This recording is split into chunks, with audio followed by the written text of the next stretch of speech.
Dok, ano po ba ang lagay ni Jake? Naku mga bata, ayon sa resulta ng pag-examine namin, may nakita kaming malalang problema sa loob ng lungs ni Jake. Sobrang dami na ng problema niya kaya hirap na siya huminga, pati yung puso niya, nababalutan na rin. Hiya. Ayan, last na to. Kapag nakahuli pa ako ng isang isda, mag-aaya na ako ng kaibigan ko mag-food trip. Dali. Ang tagal mo naman, isda. Dalian mo para makapag-food trip na kami ng mga kaibigan ko. Ang tagal pa ng isda na to. Ayan, malapit na siya. Ayun! Naku, ano ba to? Nahuli ko fishing rod din. Ano ba naman yan? Sige, isa pa. Kung kailan last na. Ang tagal pa kumagat ng mga isda na to. Ang tagal nyo naman. Ayan. Ayun! Isang rokod na. Okay na siguro to. Meron na kaming pang food trip ng mga tropa ko. Tara. Mag-aya na tayo ng tropa na magpo-food trip. Let's go! Sino kaya tao dito? Siguro pumunta tayo dun sa playground. Tapos, mag-aya tayo ng food trip. Sana may tao. Ayan. Malapit na tayo sa playground. Sino naman kaya ang tao dito? Uy, teka. Si Motong, si Moira, tsaka si Jake. Uy, teka. Anong nangyari kay Jake? Part gumagapang siya. Uy, Jake, okay ka lang ba? Bakit ka nakadaba? Ano nangyari sa'yo? Naku, Moy, anong gagawin natin? Naku, anong nangyari kay Jake? Bakit siya gumagapang dito? Yun nga Tapos hindi na makapagsalita si Jake. Bakit ganun? Jake! Naku, ikaw kasi Jake sabi mo kanina pagod ka na. Pinilit mo pa rin sumali sa amin maglaro. Kaya nga. Paano kaya to? Tatawagin na ba natin nanay nito? Uy, teka mga Lodi. Mukhang si Jake pinagtitripan sila. Tara. Nagpa-prank na naman tong Jake na to, panigurado. Tara, lapitan natin. Tapos ayain natin sila mag-food trip. Let's go. Uy, Motong, Moira, Jake! Uy, Ijun, sakto yung dating mo. Tingnan mo si Jake kasi may nangyari sa kanya pero hindi siya nagsasalita.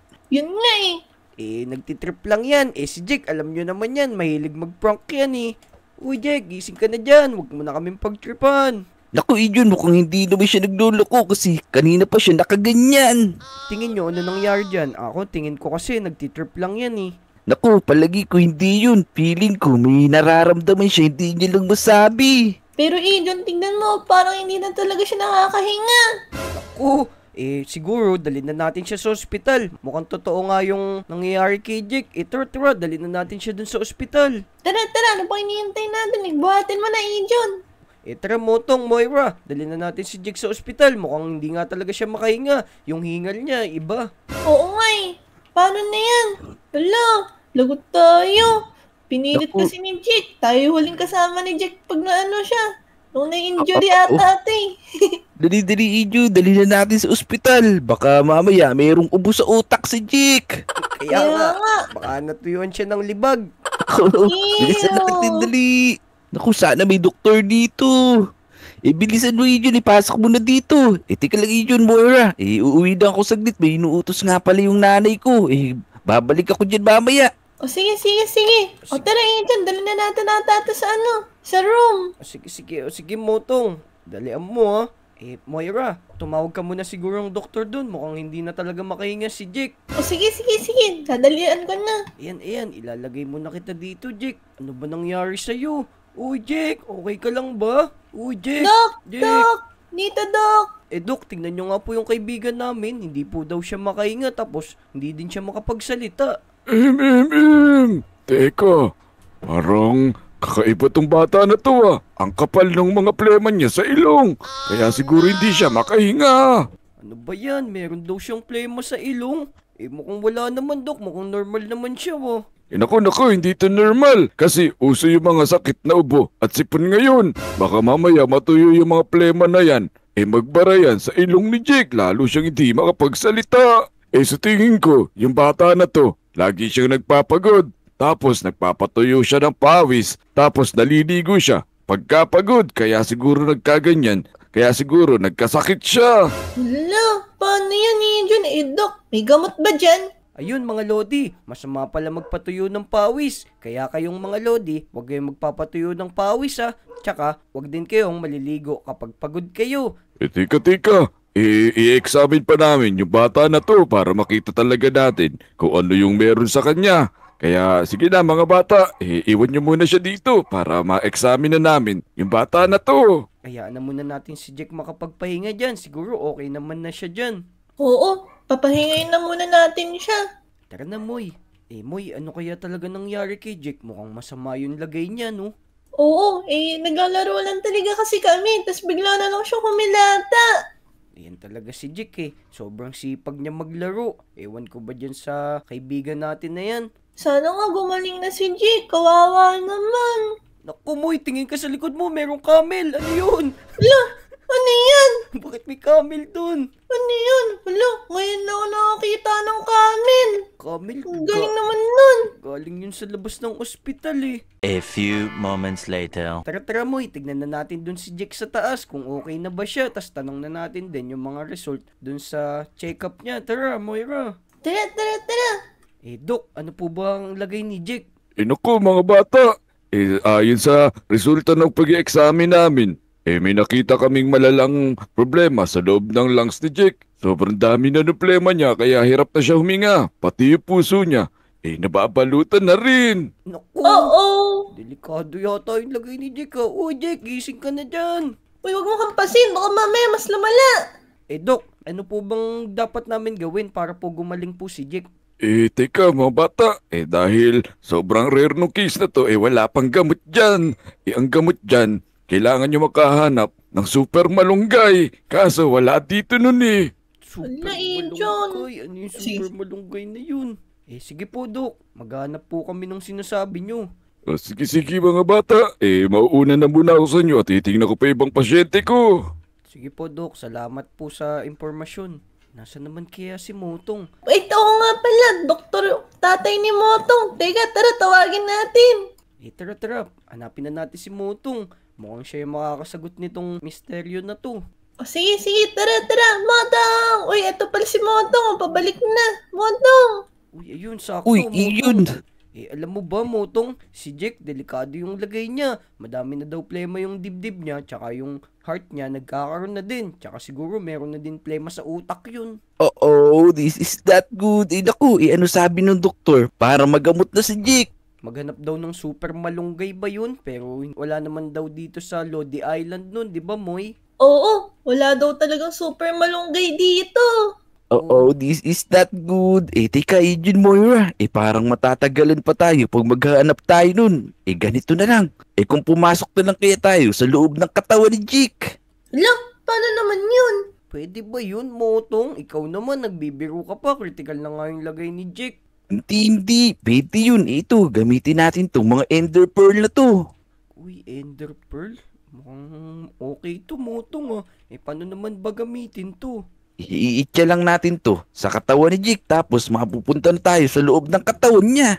Wow, Uy, ang astig. Pero kasya ba tayo dun? Ang laki-laki natin. oo nga no. Baka mamaya, hindi naman pala tayo kasya doon. Kasi tayo dyan. Pagka initya natin to, ililiit na tayo at magkakasya tayo doon sa loob ng katawan ni Jake. Yun, mukhang okay nga yun. Tara. Ano pang hinihintay natin? Let's go. Punta na natin si Jake para maligtas na natin siya. Tara. Let's go! Ganito lang, sabay-sabay natin iitya dito sa may dibdib ni Jake. Yan, tara. 1, 2, 3. Yeah! Yeah! Uy, Motong, Moira. Ito na ba tayo? Nandito na ba tayo sa loob ng katawan ni Jake? Tika, mukhang nandito na nga tayo.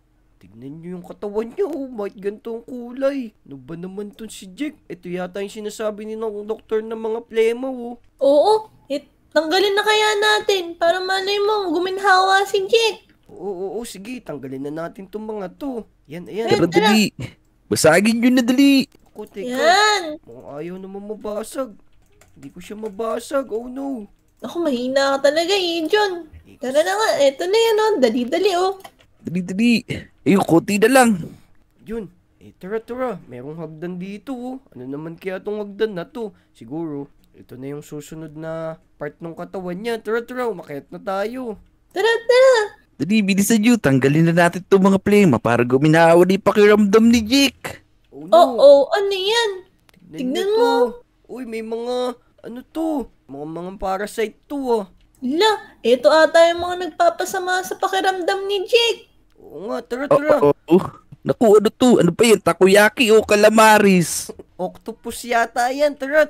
Tanggalin na natin agad dyan. Yan siguro yung dahilan kung bakit si Jake ay madaming plema. Tara. Dali, bilisan natin.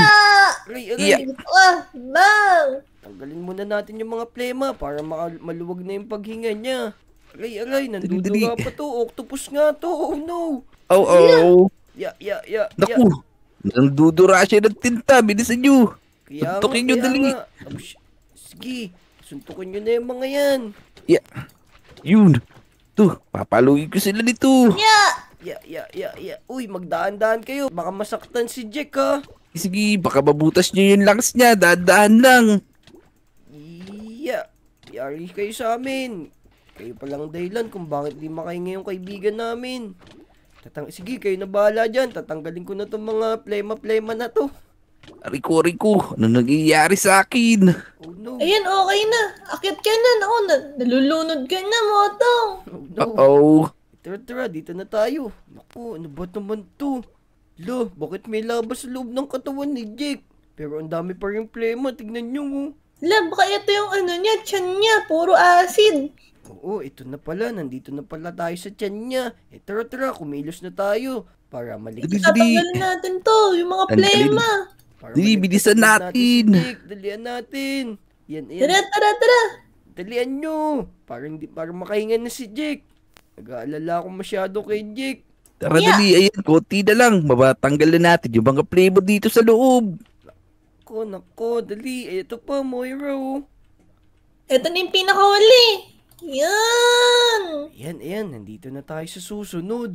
Pero kailangan natin tumalon. Kundi, paso tayo. Nako, baka maging pagkain pa tayo nito ni Jake. Oo. Bilisan nyo. Baka matunaw tayo dito. Go, Moy. Yan, tatalo na ako. Yeah! Yun! Yun, galing. Ako naman, Motong. Dali. Bibilisan ko na, ha. Sige, bilisan mo, dali. Yun, nakakit na ako. Moira, Motong, ito na tayo. Nandito na yata tayo sa puso niya. Tignan nyo, ang daming mga plema ng puso niya. Tapos meron pa mga germs dun, oh. La, oo nga, apakadami. Tignan mo. Meron pong isang nakatayo. Kakaiba yung itsura niya, oh. Tara, magmadali na tayo. Baka hindi na tayo umabot. Ano pang mangyari kay Jake? Bababa na ako. Let's go, dali. Tara, let's go! Hala, ano yan? Ito na naman tong mga masasamang germs na to. Mga takoyaki, nandito na naman. Dali. Yeah. So, octopus takoyaki. Yari kayo sa amin. Kakainin namin kayo. Dali. Ya, Ito pa, ang dami dito. Ya. Teka, Yun! nasan na yung malaki na yun? Ayun, oh. Mukhang infected to. Yari sa atin to. La, oo nga, tingnan mo. Nasa ulo Sige siya. sa ulo. Ya. Hindi kaya ito yung gamot na pinainom kay Jake, tapos na-infected din dito. Ya. Naku, baka good bacteria to, pero mukha siyang zombie. Kaya nga, hindi ba yung bioflu? Kulay blue eh. Naku, Hindi. tara, hampasin nyo, dali. Pasin na yan. Hindi, maatake. Ito lang. Yan. Yun, ang galing natin. Ano Moira, yan? Motong. Ano kaya yung mga yan? Tara, tanggalin na lang natin yung plema niya dito. Tara, dali, baka virus yun, na-infect na tong puso ni Jake. O, tara. Oh no, ano nangyari sa akin? Makapagtanggal ng plema.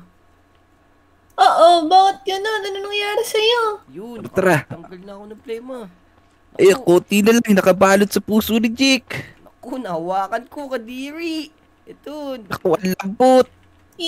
Wala. Baka mamaya tayo naman ubuhin yan. ano na tayo, uminom na tayo ng antibiotic. Ayan, ubus na yung plema sa puso niya. Ano na, Motong, paano pala tayo lalabas dito? Oo nga, no? Kailangan na natin lumabas dito. Inaalala niyo pa ba yung dalawang ender pearl na binigay ko? Yung isa dun para panlabas dito. Yun, kaya pala dalawa yung binigay mo, Motong. Tara na. Ayun na yata yung ano niya, oh. Yung puwet niya. Oo nga, no? Hala. Ew. Tara na. Lumabas na tayo sa puti, Jake. Ayan nga yung puwet Let's niya. go! Yeah! Teka, wala akong ender pearl. Ayan. 1, 2, 3, go! Let's go! Ayun! Ayun, Moira Motong, nandito na tayo. Nakalabas na tayo sa katawan ni Jake. Dok, nakita mo ba yung ginawa namin? Teka mga bata. Isan pa kayo galing? Bakit bigla kayong lumabas dito? Pumasok kami kay Jake. Kami na naglinis ng mga plema niya. Kaya nga, ang daming plema ng puso niya, tsaka ang dami pang germs na namamahay doon sa lungs niya. Oo, ang dami.